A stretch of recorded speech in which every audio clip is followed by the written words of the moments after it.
திருமண அதாவது உறவு பொறுத்த வரைக்கும் இஸ்லாம் அது வந்து அவங்கள திருமணம் முடிக்கிற ஹராம், சந்தேகமே இல்லை. அல்லாஹ் தஆலா அதை சொல்லியும் என்ன சொல்கிறான் சூரத்து நிசா 23 என்ன ஹுர்ரிமத் அலைக்கும் அப்படின்ற அந்த வசனம், உங்கள் மீது இவர்களெல்லாம் திருமணம் முடிக்கிறது ஹராம் என்று சொல்லிவிடுவார். அந்த இதில் அம்மாத்துக்கும்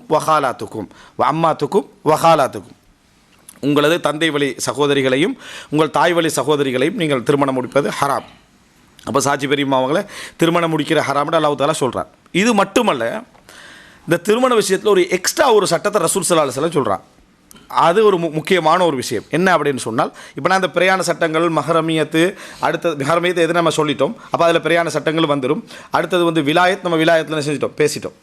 இப்போ இதில் திருமண சட்டங்கள் ஒரு ஸ்பெஷலாக அல்லாஹ் தஆலா என்ன சொல்கிறான்னா, இதுவும் நம்ம சொல்லிட்டோம் தான், இருந்தாலும் இதில் திருப்பி இந்த இடத்துல ஞாபகப்படுத்துகிறேன். என்னென்னா அல்லாஹ் தஆலா வான் தஜ்மா பைனல் உக்தைன், 2 சகோதரிகளை ஒரு சேர திருமணம் முடிக்கக்கூடாதுன்றா. தாத்தாவையும் தங்கச்சியும் ஒரு நேரத்தில் என்ன செய்யக்கூடாது, திருமணம் முடிக்கக்கூடாது. இந்த இரத்த உறவு பாதிக்கும் அடிப்படையில் ரசூல் ஸல்லல்லாஹு அலைஹி வஸல்லம் ஒரு செய்தி சொல்கிறாங்க. சஹீல் புகாரில் 5109வது இலக்கம், அபூ ஹுரைரா ரலியல்லாஹு அறிவிக்கிறாங்க, லா யுஜ்மா பைனல் மர்அத்தி வ அம்மத்திஹா வலா பைனல் மர்அத்தி வ ஹாலத்திஹா. ஒரு பெண்ணை திருமணம் முடிச்சிருந்தா அந்த பெண்ணுக்கு தந்தை இருப்பார், அதாவது எங்களோட மாமனார், அந்த தந்தையுடைய சகோதரிகளை நீங்கள் 2வது திருமணமாக என்ன செய்யக்கூடாது, முடிக்கக்கூடாது ஒரு நேரத்தில். இப்போ நம்ம ஒரு பெண்ணை திருமணம் முடிக்கிறோம். பெண்ணை திருமணம் முடிச்சிக்கிற டைமில் அந்த பெண்ணுக்கு அதாவது தந்தையுடைய சகோதரி மாமி இருப்பாள், வணங்கிட்டா, தந்தையுடைய சகோதரி இருப்பாள். அப்படி தந்தையுடைய சகோதரி விதவையாக இருக்கிறான் அல்லது திருமணம் முடிக்காமல் இருக்கிறான். இந்த மாதிரி கட்டத்தில் இவங்கள முடிச்சுட்டு அவங்கள 2ஆம் திருமணமாக நீங்கள் என்ன செய்யக்கூடாது, முடிக்கக்கூடாது. எப்படி சொந்த சகோதரிகள் 2 பேர் ஒரு நேரத்தில் முடிக்கக்கூடாதோ அதே மாதிரி அதை முடிக்கக்கூடாது.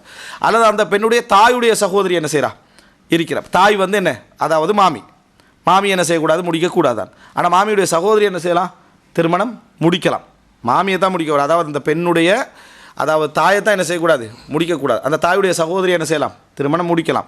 ஆனால் இவங்க இருக்கிற டைமில் அவங்கள என்ன செய்யக்கூடாது, நீங்கள் முடிக்கக்கூடாது என்று சொல்லப்படும். இதுக்குரிய இல்லத்தை என்ன சொல்கிறாங்கன்னா, இரத்த உறவு பாதிக்கும். இரத்த உறவு என்ன செய்யும், பாதிக்கும். ஏன், பலதார திருமணம் என்பது பெண்களுடைய மனதால் நுஃப்ரத்துள்ளதுன்னா அவங்க முழுசாக அங்கீகரிக்கிறதுக்கு முடியாத ஒரு அம்சம்.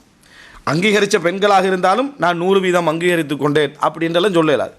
தாங்க வந்து முழுமையான பலகீனத்தில் இருந்தாலும் கணவனோட வாழ்கிறதுக்குரிய எல்லா விதமான இயல்புகளுமே இல்லாத ஒரு நிலையில் இருந்தால் ஒரு பெண் என்ன செய்யலாது, அதை அங்கீகரிக்கிறதுக்கான இயல்பு என்னது அவர்கள்ட்ட அது இல்லை, அது இயற்கையானது. அப்படி இருக்கிற சந்தர்ப்பத்தில் ஒரு இரத்த உறவை பாதிக்கக்கூடிய ஒரு என்ன செஞ்சிடக்கூடாது. தாத்தா தங்கச்சி என்றாலும் என்ன செஞ்சிடும், அதை வந்து பாதிச்சிடும். தாத்தா தங்கச்சி என்றால் பாதிப்பு குறவு, ஆனால் பாதிச்சிடும். அதே நேரம் ஒரு பெண்ணை திருமணம் முடிச்சு அவங்களோட சாட்சியையோ மாமியையோ பெரியம்மாவோ அதே நேரத்தில் திருமணம் முடிச்சிங்க அப்படின்னு சொன்னால் அதுவும் என்ன செய்யும், அதாவது பாதிச்சிடும். எனவே இந்த அடிப்படையில் ரசூல் ஸல்லல்லாஹு அலைஹி வஸல்லம் அவங்க அவர்களை திருமணம் முடிக்கக்கூடாது, ஒரு நேரத்தில் திருமணம் முடிக்கக்கூடாதுன்றான். அல்லாஹ் தஆலா குர்ஆனில் வான் தஜ்மாஉ பைனல் உக்தைன், 2 சகோதரிகளை முடிக்கக்கூடாதுன்றான். அப்போ அந்த 2 சகோதரிக்கு எல்லாரும் என்ன சொன்னாங்கன்னு சொன்னால், அதாவது ஒன்று விட்ட சகோதரிகளை குறிக்குது. ஒன்று விட்ட சகோதரிகள் அல்லது தந்தை வழி சகோதரிகள் அல்லது தாய் வழி சகோதரிகளை தான் அது குறிக்குது. அதில் ரசூலுல்லாஹ்வோட தஃப்சீர் எதையும் சேர்க்குது. இப்போ அதாவது அந்த பெண்ணுக்கு சாட்சியாக இருக்கக்கூடிய பெரியம்மா இருக்கக்கூடிய மாமியாக இருக்கக்கூடியவர்களையும் அதில் என்ன செஞ்சிருது, சேர்த்துட்டு இவங்க 2 பேரும் ஒரு சேர என்ன செய்யக்கூடாது, திருமணம் முடிக்கக்கூடாது. இவங்களை விவாகரத்து மட்டும் அவங்கள முடிக்கலாம் அப்படின்னு அர்த்தம்.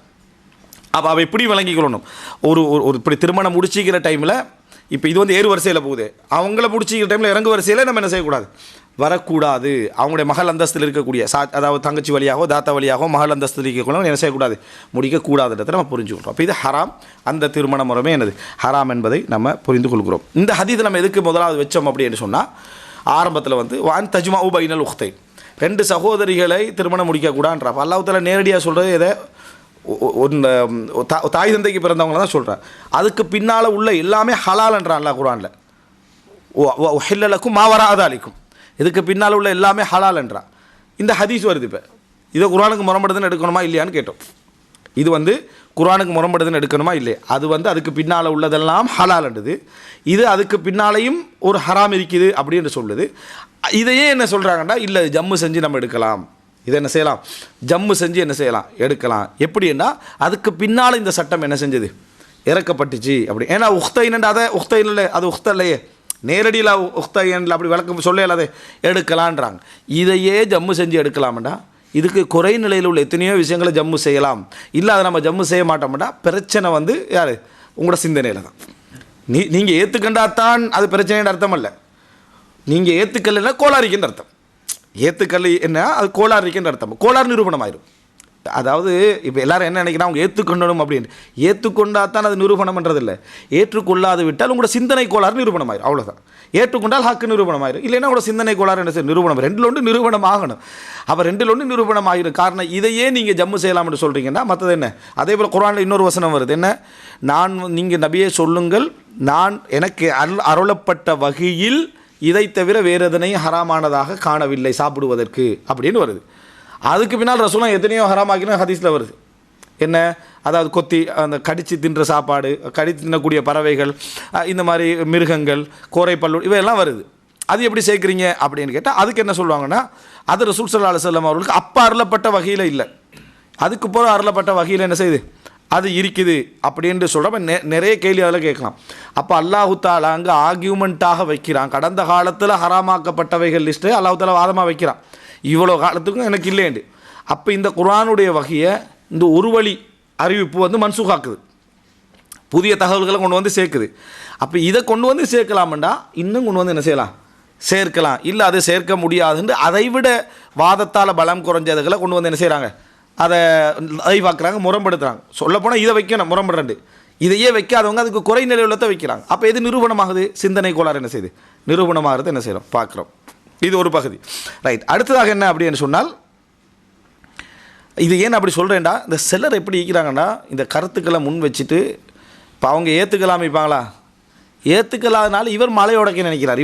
அவர் ஏற்றுக்கொள்கிறார் இல்லையே, அதனால் எப்படியாவது அவரை ஏற்றுக்கொள்ள வைக்கணுமே அப்படின்னு சொல்லி அவங்க ஏற்றுக்கொள்ளாமல் இருப்பது தான் பாத்திலுக்கு பெரிய அடையாளம்.